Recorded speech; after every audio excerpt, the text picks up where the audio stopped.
So, yes, the cheese. the cheese fall. All right, that was a perfect overlay switch. So I have to celebrate that by introducing our first player in the top right corner. It is actually from Team Bestest Friends, but you can't see that on EU. It is Scaphism, currently down 1-0. Here in the bottom left corner from the clan. Then again, I forgot to look up because I'm a professional. Scaphism. Here we have from not actually the Elder Scrolls, our Mechan Terran getting some battle cruisers up in this. It is Beastyqt. All right, so we're gonna see though if Beastyqt is gonna go for the same greedy play, and if Scaphism can punish it a little bit better next time. He was really close to punishing it. Actually, he did punish it. The problem was that the follow-up Goliath push just caught those siege tanks at a very bad moment. Yeah. So yeah. That was a matter of moments where if those Goliaths came in when the siege tanks were already down and sieged up, that could have gone very differently. That is very true. This would have been a very different game. So the battle cruisers didn't really. He just made sure he won that game, which was already won. Good question from Shun here. Anything but a mech Terran in TVT? I've seen some bio in TVT. It's not likely we're gonna see it from Beastyqt. He loves his mech. But what we are gonna see is a proxy Rax from Scaphism. And a non-proxy Rax, but he hasn't scouted his opponent yet. But at first, that's why this barracks is where it is, because it offers a degree of closeness regardless of where his opponent's gonna be. But this is gonna be so hard to hold for Beastyqt. Going for the low ground for 15 CC. Oh, this is a direct counter trade, but he needs to head to the right direction right away. Now this SCV scout will be very important. Where is he going? SCV, you need to scout, dude. Yeah, the downside is that Scaphism has the barracks at home, so it's gonna look pretty normal. Oh yeah, that's true. Oh, okay, so Beastyqt is actually checking the middle. Scaphism knows about this, and he's putting his barracks in a place where it's not going to be scouted. Oh, Beastyqt even taking he took the wrong way around. And oh now, and Scaphism sees the workers, he knows that he's not there because the worker wouldn't go back to his own base. So he has one of two options, and he is checking the right way now. I don't know where the Marine is going to be going, though. There's actually two of them, and he wants to make sure that they don't go to the wrong place. Indeed, indeed. So here I really like the play from Scaphism, though, having seen the 15cc or 14cc in the previous game, and going, you know what, I'm willing to bet that you're going to try that again. Oh, so let's make sure I can abuse that as hard as possible. And look at Beastyqt, he's like checking everywhere. There must be something here, and he's found it. And he's going to have to defend ASAP. Now, there needs to be a bunker coming up from Scaphism here. He actually needs to put it down, I think. Yeah, Beastyqt probably wants to do the same as well. Oh, he's got a factory. They're both awkwardly meeting each other. I want to build a bunker here. So he's going to lift up the command center. We got the SCV coming. Is there a factory on the way as well? No. Yeah, it's on the top right, double factory, actually. Oh, he's just going to hide it. But, oh, the SCV is getting pulled off.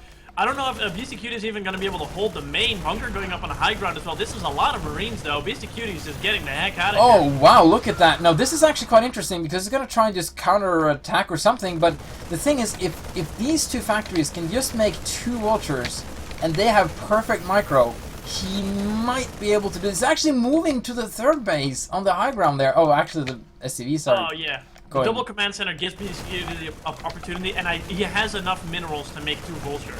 He does. He can actually do that. No, he can't make... Can he make three? No, he can't make three. But he needs to get past this bunker, though, without losing too much health. Oh, the other orbital gets spotted. Command center getting lifted again. Beastyqt, darn it! You've seen through my clever ruse. Nice. Yeah, that's the manner of the Terran. So yeah, we're getting a lot of units for Scaphism out. Oh wow! He's still trying to run his units away. I learned from last. Well, he hasn't won. He hasn't won yet. Poor Larva. I don't know who Larva is, but okay. All right, so we got the vultures up in here. Oh, the vulture's gonna kill the Marines. The Marines need to go to the bunker. Scaphism, you haven't won yet. You can't chill just yet. Nope. And the long run of command center is over as it's heading back to its own main base, but it needs to not die. It's not going to die, but on the other hand, it needs to be repaired. He has gonna try to repair. He doesn't have a lot of minerals. Can he get it to not be on fire? Yes, he can actually. Yes, he can. Wow, you can repair a lot for 50 minerals. Oh yeah, just like 50%. And you have this other random command center just going around everywhere. Now, we do have these Marines. They're enough to kill these vultures. He has to be super careful with them. But he also... he has to keep them in near or in the mineral line, because the bunker is not going to do anything. Oh, SUV is getting wrecked.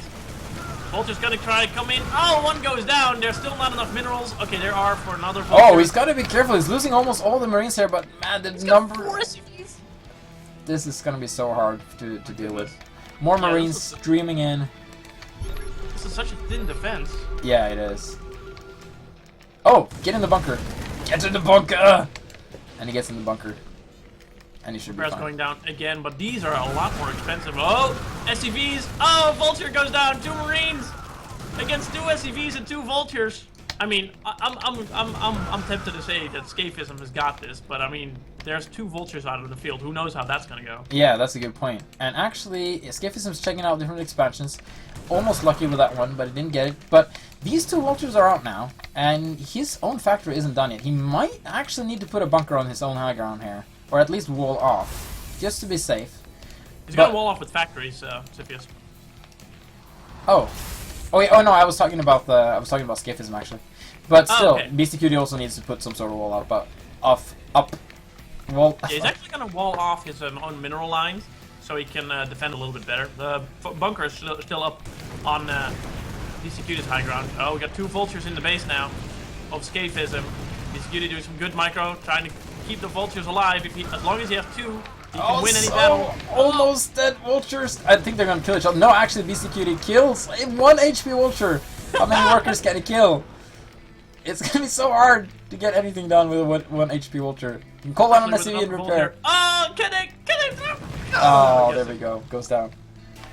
Okay, so we've got 2 command centers for Beastyqt. The most random bases ever. It's weird. He transitioned into expanding into his own main, which is a common build, of course. And yeah. Scaphism is going to transition into killing his base, his opponent's base, that is. Well, no, actually, these Vultures are going to get out just in time for that perfect, really weird timing that they somehow figured out. Oh, the first shot goes off to Beastyqt, though. So they're sort of even. Oh, and I like the cooldown there. Wow, the drop pod. Right now, they're not just a nice little thing. They are big. They are a big deal. We got the SCV coming down. Oh. Scaphism as well. He's got 3 Vultures now. And he's fighting yet again this base that needs to relocate. This is that couple that's never happy where they're moving. They just have to keep relocating over and over again. Okay, 3 Vultures against 3 Vultures, but an SCV is there for Scaphism.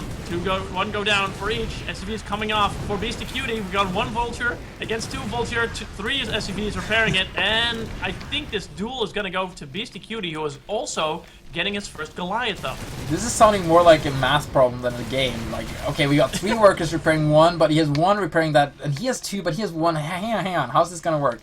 But see, Beastyqt solved the equation for us there by showing us that he actually is going to hold this off from now. Beastyqt's other command center got discovered, so it has to lift again. Because the 3 Marines are just being noisy neighbors, and they're like, well, I can't live like this. How am I supposed to raise my kids like that? Decides to move out. That makes sense. And, you know, actually, there was a question in the chat here about if command centers can carry workers in Starbow, and I actually think that they cannot, if I remember correctly. So both of the yes answers there, I think, are wrong. But I might be wrong, too. It's been a while since I looked at the turn race. Little things like that. Anyway, Scaphism tries to pick off a worker. Any worker you can get now is good. On the other hand, he's getting siege tanks with siege tech, and this time Beastyqt is not making a ton of banshees, so these siege tanks will be incredibly important. And Scaphism is also doing his own expansion. He's got a lot of infrastructure back at home, so absolutely a lot more solid than we saw him the last game. Beastyqt might have held and defended his main, but he's not ahead at all. This is really, like, crazy. The fact that Beastyqt is actually still in the game, and the fact that his army supply is quite even. Okay, workers, no. But army supply, not that bad. And that's quite insane. The silliest thing is that the reason Beastyqt is in the good position he is because he managed to micro well with SCVs and 2 Vultures. Yeah. That's what it came down to. It's true. It's pretty crazy. But Scaphism has the army needed now to hold, and yeah, he just needs to turn around. This Goliaths are actually going to try and contend this barracks. Basically, yeah, Scaphism is move out and kill the Goliaths. Just get wrecked, Goliaths. Yeah, Goliath need not be here at all. Siege tank's there as well. Beastyqt is like, oh yeah, let me micro something, but that's just gonna get him in range of the tanks, kill them all the quicker. Yeah, Goliath's a little bit clunky. They don't have an instant turn rate, so turning them around to try and stutter step with them is actually gonna hurt them a little bit. Yeah. So Beastyqt is trying to do his best to repair what he has, but Scaphism has more. He's got siege tanks and he's got siege mode, so he can just set up here. Yeah. And it's not gonna be the same as a bunker fire. It's not gonna be fun for Beastyqt to deal with this. He does not have siege tanks of his own, and no amount of banshees can save him this time. So I think this is gonna be it. He's not sieging up though. No, and that might actually be a little bit of his downfall. We got a lot of units here for Beastyqt still with SCVs in tow. Some good micro happening between these two. The Marines are getting picked off very, very rapidly here. Now it's just 2 siege tanks, and I think Beastyqt can probably kill those. Actually, I think Scaphism just wants to head out and just siege up at a decent position on the low ground here and just make sure he can't take his natural again, and then bring in the reinforcements. There we go. Here comes some more. I don't like this position as much though. I wish it was a little bit more pulled back. Yeah. Because of the high ground advantage, Beastyqt can just set up there, be in range, and not take nearly as much damage. Unfortunately for Beastyqt, he doesn't have siege mode on his own, or else this would have been actually really bad for Scaphism. Oh yeah, good more siege tank coming up for our pink Terran. The barracks is still alive. So yes, that's, he did a good job at keeping that alive. But yeah, 52 workers for Scaphism against 18 wow. for Beastyqt. The siege up is now happening. Scaphism is starting to put the pressure on Beastyqt, and I think he's going to crumble. There's just not a lot of room to give here. Scaphism is safism or something. But yeah, he's definitely going to win this. That sounded so much better in my head. Let's just put it that way. Yeah, Scaphism is safism. Yes. That, for some reason, it sounded better when you said it. But the Banshee is here, though. That's actually kind of fun. If this Banshee can somehow hold this, that just proves that Banshees needs to be nerfed ASAP. No, I'm just kidding. But, like, that is actually quite insane. They're quite good, and there's not any anti-air here for Scaphism. There's just these missile turrets that are not getting up on the high ground. Beastyqt is still taking a lot of damage, though. Yeah. I mean, this is how you fight to death. Yeah, Beastyqt is showing the last, never give up, never surrender. And a lot of times when people do that, they should just surrender. But Beastyqt, a lot of times, actually have a chance to stay in games that you think he would lose. So. Yeah. Rage. If he manages, even if he manages to lose this, then the rage is surely going to overcome his opponent, and that's going to give him an edge in the next game. GG indeed.